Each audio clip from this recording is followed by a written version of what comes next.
Passengers have begun arriving at the NAIA as a holiday break winds down. Let's check the situation over there from mobile journalist Arles de los Santos. Arles, anong terminal ka ba nakatayo ngayon at siksikan na ba dyan?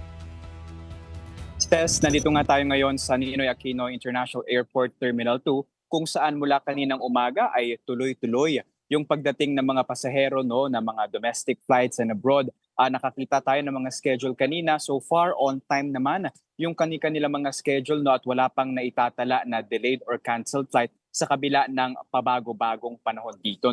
Kapansin-pansin kanina na hindi na nakanguso yung parking ng mga sasakyan na nag-unload at naglo-load ng mga pasahero dito.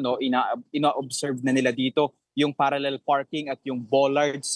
Madami na din mga carts para sa mga baggage at mga wheelchairs at upuan. Higit lalo doon yung wheelchairs para sa ating mga kapatid na person with disability. Pero kumpara kaninang umaga, mas madami talaga yung mga tao kaninang tanghali at mas madami din yung mga papaalis kaysa sa mga dumating.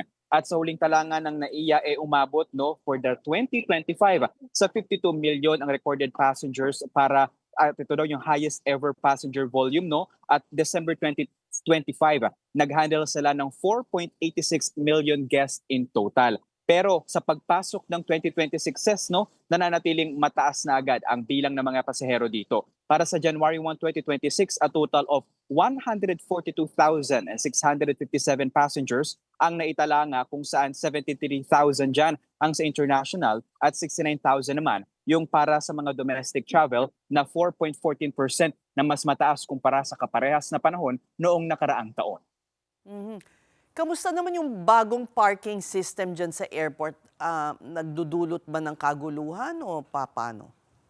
At least sa pag-observe natin kanina, dahil kahit ako nag-park din dito, bago na may automated system na sila at mas malalaki yung mga espasyo, meron na rin silang iba't ibang features, unmanned yung mga entry at exit points dito, kailangan na lamang pumindot at lalabas na yung ticket. And then for payment naman, may mga designated personnel para umalalay magbayad. May mga stop din, kagaya sa NAIA Terminal 3 na subukan natin doon. May teller pa rin naman, pero bago lumabas, wala nang nakabantay doon sa exit. I-scan na lamang yung QR code and then you're good to go. At pwede na rin magbayad sa pamamagitan ng cashless mode of payments. Pwede mga QR code or mga e-wallets na available sa publiko ngayon. Alright, maraming salamat sa iyo. Thank you. Mobile Journal Arles de los Santos, they are reporting to us live from NAIA Terminal 2.